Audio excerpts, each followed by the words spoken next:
Olá, pessoal. Vamos refletir um pouco sobre a ética do Aristóteles. Na verdade, para entender o Aristóteles, nós temos que perceber que para o Aristóteles tudo tem uma finalidade. Todas as coisas possuem uma causa. Todas as coisas têm uma razão de ser pela qual elas existem. Então, nada está solto nesse mundo. Tudo tem o seu lugar. Tudo tem uma função e uma razão de ser para existir. Então, se a gente recordar, por exemplo, as 4 causas em Aristóteles, nós vamos então estar percebendo que para ele tem a causa material. Vamos pegar, por exemplo, essa garrafa. Essa garrafa tem uma causa material. É a matéria pela qual ela é feita, ela é construída, ela é fabricada. Então, a matéria é o plástico. Então, essa é a matéria, a causa material, ela não veio do nada. Ela tem uma causa. Se eu pegar essa tesoura, também ela tem uma causa material. Aqui tem o metal, o plástico, o material da qual ela é feita. Tem uma causa eficiente. Se tem a matéria, vamos supor que seja uma barra de ouro. Mas aquela barra de ouro, para que ela se transforme em anel, brinco, pulseira, ela precisa ter alguém que faça. Então, é a causa eficiente. Então, alguém que fez essa garrafa, ou a fábrica, os operários, aqueles que trabalharam na fabricação dessa garrafinha, são a causa eficiente da existência dessa garrafa. Ou ourives, ou aquele que faz a joia a partir do ouro. Então temos a causa material e a causa eficiente. E a causa formal, é o formato dessa garrafa. Ela tem um modo de ser, um jeito de ser. Ela poderia ser de um formato diferente, né? Então a forma, o jeito de ser é aquilo que identifica como a coisa é. Se o ourives pega o ouro e transforma num anel, ele vai ter um formato diferente de um brinco ou de uma pulseira. Então aquele formato é que vai identificar que joia, que tipo de joia que é, ou que tipo de garrafa que eu tenho aqui em minhas mãos. Então temos aí a causa material do que é feito, a causa eficiente quem fez, e a causa formal é a forma de ser. E a quarta causa é a causa final, que é o objetivo pelo qual todas as coisas existem. No caso dessa garrafinha, qual que é a finalidade dela? Carregar água, né? Então ela tem essa função. A tesoura vai ser cortar, né? Temos aqui o álcool gel, né? Essa garrafinha de álcool gel tem outra finalidade. E assim, o ser humano também tem uma finalidade. Qual que é a finalidade do ser humano? É ser feliz. Então eu posso te perguntar, o que você quer ser? Eu quero ser médico. Médico para quê? Para ajudar as pessoas, na saúde das pessoas. Para quê? Até que chega um momento que a pessoa vai dizer, olha, para ser feliz. E aí eu não posso mais perguntar, porque é a causa última pela qual o ser humano existe, para ser feliz. Então, por isso nós dizemos que a ética de Aristóteles é uma ética teleológica. Ela tem uma finalidade, uma razão de ser. Tudo que eu faço, que eu sou, que eu luto, que eu exerço, justiça, bem, as renúncias que faço, tudo porque a razão de ser da minha existência, da sua existência, da nossa existência como seres humanos é chegar à felicidade. Todo o resto é meio para chegar lá, tá? Dentro disso, então, temos aqui, a virtude está no justo meio. Olha, tem algumas palavras que nós precisamos entender em Aristóteles. Uma é esse justo meio. Essa palavra justo meio também pode ser trocada por meio termo. O que seria isso? É aquilo que não é nem um extremo e nem outro. Não é demasiado, também não é carência, não é falta. Se eu tenho água aqui, mas se eu tomar água demais, isso vai fazer mal para mim. Se eu for no mar e começar a beber muita água no rio, eu vou me afogar. Mas também se eu estiver num lugar onde não tem água, também eu vou morrer. Então qual que é o modo ideal da minha vivência? É o meio termo. É o justo meio. Ou ele também chama isso de justa medida. Então a virtude sempre é aquilo que não é nem de mais nem de menos, é o equilíbrio. É a gente ter o bom senso de ser pessoas equilibradas, não perder a cabeça, não se guiar demais pelas emoções, mas também não se guiar só pela razão. Aí nós nos tornamos frios, sem sermos aquelas pessoas carinhosas, porque somos demasiadamente irracional, mas também ser apenas emocional, então a gente fica pessoas desequilibradas. Então nós precisamos sempre do bom senso, do meio termo. Então isso é o que Aristóteles chama de justo meio, meio termo ou mediania, que nós também podemos dizer equilíbrio. Então o problema, então ele coloca um problema aqui. Em que consiste a virtude? Existe uma regra geral de comportamento? Então, esse é o problema. Então, Aristóteles parte de um problema. Qual que é o problema? Em que consiste a virtude? O que é a virtude? Como que eu devo me comportar? Como deve ser meu comportamento para que eu seja uma pessoa virtuosa e então eu possa realizar em mim aquilo que é a minha finalidade? Qual que é a minha finalidade? Ser feliz. A tese dele. Então, se ele tem um problema, ele lança uma tese, tentando encontrar uma solução. Assim como a saúde do corpo é determinada pelo equilíbrio fisiológico dos seus componentes, a virtude consiste na disposição em escolher o justo meio, encontrar o meio termo. Então, assim como o meu corpo, os órgãos, todos os membros do corpo precisam estar funcionando de uma forma equilibrada para que eu possa ter saúde, assim também as minhas ações devem ser tão equilibradas para que a minha vida seja uma vida saudável, seja uma pessoa virtuosa, eu possa estar de bem comigo, com os outros, com o mundo. Essa capacidade que se adquire e se desenvolve pelo exercício. Veja, é pela educação. Veja bem, pela educação. Então não é por acaso que eu sou uma pessoa virtuosa, que eu sou uma pessoa equilibrada. É pelo exercício. Assim como o atleta precisa se exercitar para ser um excelente atleta, para ele estar em no pleno exercício da excelência do seu corpo, do desenvolvimento, para que ele possa ser um bom atleta, assim eu também. Na medida que eu pratico isso, que eu exercito, que eu educo o meu corpo, a minha mente, os meus sentimentos, então eu vou ser uma pessoa virtuosa. E o que é uma pessoa virtuosa? Uma pessoa equilibrada. Exclui sistematicamente os contrapostos, vícios do excesso. Veja só. Então, o que é um vício? Vício é o excesso. Né? Então, eu gosto muito de brincadeira. Pode ser uma virtude. Né? Eu ser uma pessoa bem-humorada, mas se a minha vida for só brincadeira, vai se tornar um vício. Chato, né? Uma pessoa chata. Agora também, se eu não tiver momentos de humor, eu for uma pessoa muito reservada, que não me relaciono bem com as pessoas, que não tenho um bom humor, então também eu não vou ser uma pessoa virtuosa. Então eu tenho que exercitar isso para que eu possa ser uma pessoa equilibrada.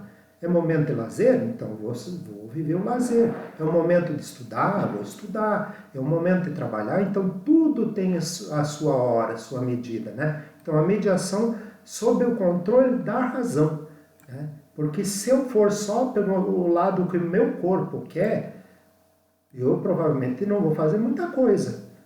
Vou levantar de manhã, vou estudar, não é muito mais fácil não estudar ou fazer outras coisas do que estudar? Claro que é. Então eu preciso, através da mediação do meu pensamento, ver o que é bom para mim.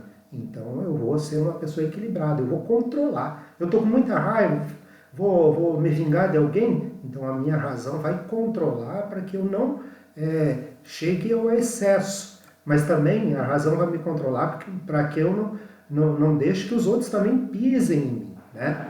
Então, tanto é vício o excesso, mas também eu deixar que os outros dominem a minha pessoa também não é justo. Eu não posso ser mais, mas também não posso ser menos que os outros, né? Então, a coragem, por exemplo, é uma virtude média entre a temeridade e a covardia. Mas agora, se eu me tornar uma pessoa temerosa, as pessoas nem se aproximam de mim. E se eu for um covarde, também ninguém, né? Não é uma coisa legal. Então, qual que é a virtude? Qual que é o meio termo? Né? É eu ser uma pessoa corajosa. Corajosa não significa nem ser covarde e nem ser aquele que coloca medo em todo mundo, tá? Então, o meio termo, a mediania, tá? Essa é a virtude para que eu possa realizar em plenitude aquilo pelo qual eu existo nesse mundo, que é ser feliz. Então, aqui, veja aqui, a saúde depende do equilíbrio dos hábitos de vida. Então, ele vai falar também do hábito. Então, se para eu adquirir o equilíbrio, nem o excesso, nem a escassez, então depende do hábito. O que é um hábito? É eu repetir muitas vezes coisas boas até aquilo se tornar natural.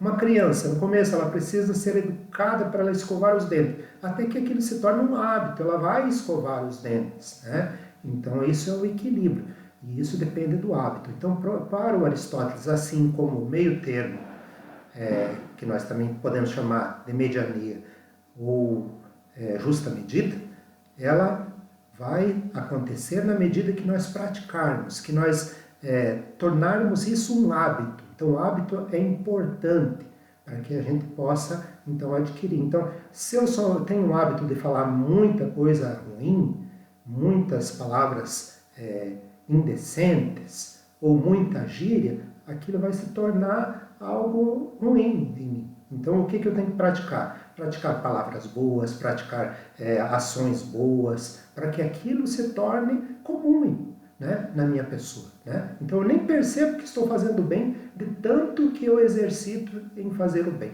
Então, assim como o atleta exercita seu físico, eu também tenho que exercitar meu espírito, minha alma. Antes de tudo, devemos notar que as ações estão sujeitas a se tornarem imperfeitas ou por escassez ou por excesso. Para recorrermos a testemunhos evidentes acerca de questões obscuras, como podemos ver a propósito da força e da saúde. De fato, tanto os excessivos quanto os escassos exercícios físicos prejudicam a força, assim como o beber e o comer, quando superabundantes ou insuficientes, estragam a saúde, ao passo que a justa proporção a produz, aumenta e preserva. Então, comer demais faz mal, não comer faz mal. Então, sempre ele está dizendo o equilíbrio entre todas as coisas. Se para o nosso físico é importante, quanto mais para o nosso espírito, para a nossa alma, para a nossa saúde mental, para a gente estar de bem, porque a gente não fique aflito, angustiado, né? Tantas coisas que nos deprimem, às vezes, por essa falta de equilibrar as coisas. Né? A virtude também consiste em um equilíbrio entre as tendências opostas. O mesmo acontece com a moderação, a coragem e as outras virtudes. De fato, quem evita e teme qualquer coisa e nada enfrenta, torna-se tímido. Então, se a pessoa teme tudo e daí não enfrenta nada, se torna uma pessoa fraca. Ao contrário, não teme absolutamente. Também aquele que não teme nada. Aí é perigoso, porque se ele não teme nada, ele diz, eu não tenho medo de me jogar na frente de um caminhão andando em alta velocidade. Então, vai jogar a vida dele em perigo, em risco. Então, eu não posso também ser um medroso, ser um tímido nesse sentido, mas também não posso colocar a minha vida em risco por não ter medo de nada. Né? Então, do mesmo modo que quem goza de todo tipo de prazer e não se abstém de nenhum se torna intemperante, então a pessoa que é só prazer, ele não tem equilíbrio, né? Isso vai fazer mal para ele. Quem não, no entanto, foge de todos, como os rústicos, torna-se insensível. Portanto, a moderação e a coragem são prejudicadas tanto pelo excesso, veja bem, pelo excesso ou pela escassez, ao passo que são preservados o caminho do meio, então, o caminho do meio, equilíbrio. Tá? Tanto o excesso quanto a escassez são negativos. Então, excesso, escassez, negativos. A virtude é, portanto, uma ordenação de intenções que consiste na mediação, mediação em relação a nós mesmos. Definida pela razão e estabelecida como faria o homem sábio. É uma mediação entre dois vícios, um por excesso, outro por escassez. E como alguns vícios são por escassez e outros são por excesso do que é devido, seja nas paixões, seja nas ações, a virtude encontra-se no justo meio, ou meio termo, ou mediania. No campo ético, o valor mais elevado é a mediação. Tá? Portanto, segundo a sua essência e segundo a razão que estabelece a sua natureza, a virtude é uma mediação, mas em relação ao bem e à perfeição ele está no ponto mais elevado. Tá? Então, sempre lembrando que sempre esse equilíbrio mediado pela razão. Porque se nós estamos com muito sono, mas nós temos uma responsabilidade a ser cumprida, o que o nosso corpo vai dizer? O nosso corpo vai estar cansado querendo dormir. Mas o que a nossa razão vai dizer? Você tem um compromisso hoje, meu filho, você tem que fazer isso. Então se nós somos uma pessoa educada pela nossa própria ética, nossos próprios valores, nós vamos ser capazes de superar essa vontade do nosso físico e serem pessoas virtuosas e equilibradas para fazer a nossa responsabilidade e compromisso daquele dia. Trecho da Ética Nicômaco. A virtude moral é adquirida em resultado do hábito. Veja, sempre repetir, para que aquele exercício se torne um hábito, se torne um costume. Porque vai ter uma final e se o jogo terminar empate, vai ter prorrogação e se terminar empate, terá pênaltis. O que os jogadores vão fazer para se preparar? Treinar muitos pênaltis. Até aquilo se tornar um hábito que ele vai chutar e ele já vai nem pensar, porque naquela hora ele pode estar nervoso, a torcida uns aplaudindo, outros vaiando, a responsabilidade está no pé daquele jogador e aí ele tem que estar habituado. Aquilo, ele exercitou tantas vezes que vai ser, e mesmo assim às vezes ainda erra. Então nós precisamos a cada dia sempre fazer o bem, evitar o mal, para que a gente se torne um hábito da nossa vida, ser justo, ser bom, ser honestos, virtuosos. De onde o seu nome se derivou? Por uma pequena modificação dessa palavra em grego, ethos, paretike. É evidente, pois, que nenhuma das virtudes morais surge em nós por natureza. As virtudes não surgem em nós por natureza. Isso é resultado da educação que nós temos. Nós, seres humanos, precisam ser educados na questão ética. Não é por natureza. Por natureza nós somos até maus. Nós somos egoístas, nós queremos tudo para nós. Então o que nós precisamos? De uma educação.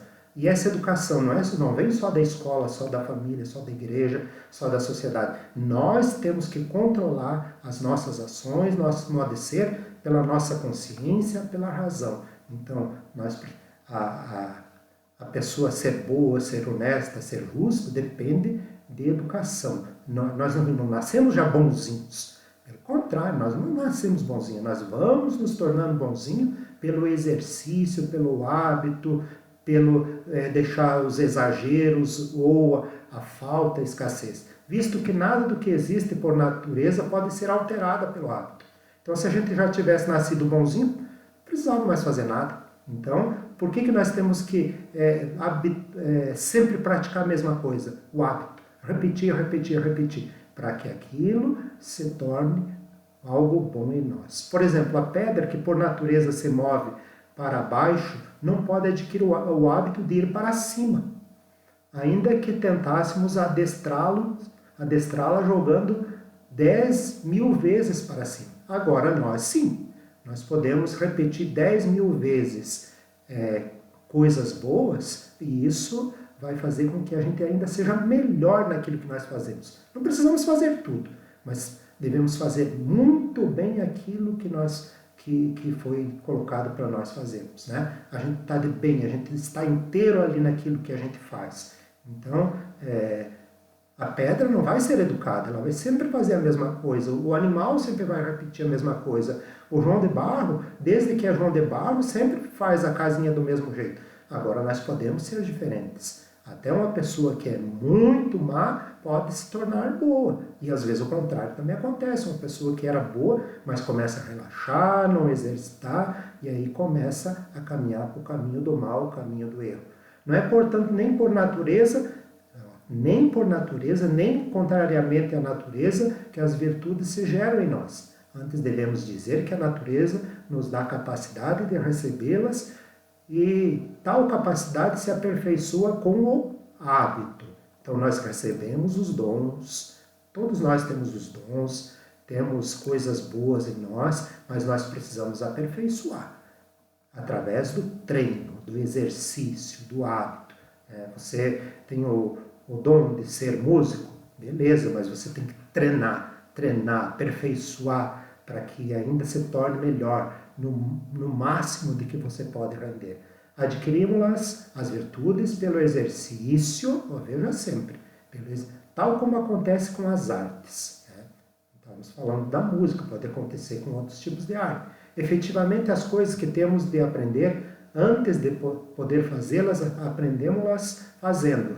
Então é fazendo que a gente aprende. Então nós podemos ter o dom, temos o dom natural para uma coisa, para outra, para falar em público, para matemática, para música, para natação, para o esporte, mas treinando que a gente vai ser melhor. Então tem pessoas que até têm o dom, mas ela tem preguiça, e aí ela não exercita, e aí ela fica para trás daqueles que às vezes não têm tanto dom, mas são aqueles esforçados que correm atrás, né? E aí passam até aqueles que poderiam ser melhor. Por exemplo, os homens tornam-se arquitetos construindo, né? É construindo que eles vão se tornando arquitetos. Claro, eles estudam arquitetura, mas depois, na medida que eles vão praticando isso, eles vão ficando melhor ainda. Os tocadores de lira, tocando esse instrumento, então cada vez que eles tocam mais, isso se torna um hábito, um exercício que eles melhoram ainda mais.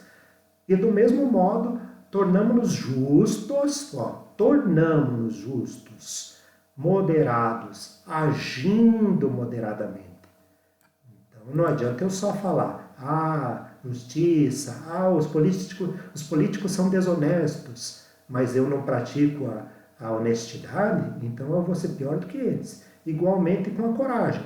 É sendo corajoso que eu vou adquirindo mais coragem ainda. Pelos atos que praticamos em nossas relações com as outras pessoas, tornamos-nos justos ou injustos, né? Pelo que fazemos em situações perigosas e pelo hábito de sentir medo ou sentir confiança, tornamos-nos corajosos ou covardes. Então, se a gente sempre fugir, o que a gente vai se tornar? Covarde. Se a gente enfrentar as situações, então a gente vai superar. O mesmo vale para os desejos e a ira. Alguns homens se tornam temperantes e amáveis, outros intemperantes e irascíveis. Então, aquela pessoa é calma. Calma por quê? Porque ela vai praticando. Não é porque ela é uma pessoa justa. Justa por quê? Porque ela pratica a justiça. Portando-se de um outro modo às mesmas circunstâncias. É por essa razão que devemos atentar para a qualidade dos atos que praticamos, pois nossas disposições morais correspondem às diferenças entre nossas atividades. E não será desprezível a diferença se desde a nossa infância nos habituarmos desta ou daquela forma, daquela maneira. A partir disso, no livro 10, se pode acrescentar a discussão sobre o conceito de felicidade encontrada no livro 1, a questão do prazer em Aristóteles, que discorre no livro 10. O prazer, segundo Aristóteles, é o sentimento que guia os jovens. Comprazer-se das coisas apropriadas e desprezar as más tem fundamental importância na formação do caráter. Afinal, acreditava que o prazer é um bem, pois todos os animais buscam a ele. Assim, Aristóteles diz que o prazer, quando buscado em razão de um outro bem, como a justiça, torna-se mais digno ainda, confirmando a ideia de que o bem só pode ser acrescido pelo bem. Então ele está dizendo que o prazer é um bem. O que ele não pode ser uma coisa exagerada, ou só pro meu egoísmo. Mas ele está dizendo aqui, o prazer deve ser buscado em vista de um outro prazer ainda maior do que aquele que nós estamos tendo naquele momento. Conclusão. A ética aristotélica é muito equilibrada e bem sistematizada. As virtudes como ponto-chave, a césio, o conceito de felicidade, ainda hoje pode e deveriam ser manuais para muitos políticos, instituições, a qual temos em nossa sociedade. Hábito. Há que praticar e praticar e praticar. Então, para que eu possa ser justo, preciso ser justo, justo e justo. Honesto, honesto, honesto. Verdadeiro, verdadeiro, verdadeiro. Então é exercitando que eu chego ao equilíbrio, ao meio termo, e aí eu vou me realizando como pessoa, vou desenvolvendo os meus dons, aquelas habilidades que está em mim, e eu vou ser uma pessoa que vou contribuir muito para a sociedade, e vou receber muito da sociedade também, e vou ser uma pessoa feliz. A virtude é uma arte obtida com o treinamento e o hábito. Escreveu ele. Nós somos aquilo que fazemos repetidas vezes. Nós somos aquilo que fazemos repetidas vezes. Então, se eu faço mal, eu vou ser uma pessoa má. Se eu faço muitas vezes o bem, eu vou ser bom. A virtude, então, não é um ato, mas um hábito. E aí temos as questões para responder. Segundo Aristóteles, qual é a razão de ser do homem, o objetivo, o fim das ações humanas? Se o bem supremo, fim último pelo qual o homem existe e age, não é o prazer, nem a honra, nem a riqueza, então o que é que o distingue dos outros seres? Qual é a harmonia necessária para que haja virtude ética? O que é hábito para Aristóteles? O que é meio termo para Aristóteles? Qual o resultado do hábito? Quando um prazer torna-se digno de um bem? Porque a ética aristotélica é conhecida como teleológica? E o que é necessário para que o corpo tenha saúde? Tá? Então, dentro do texto, da explicação que demos, temos aí então essas questões para respondermos nessa atividade.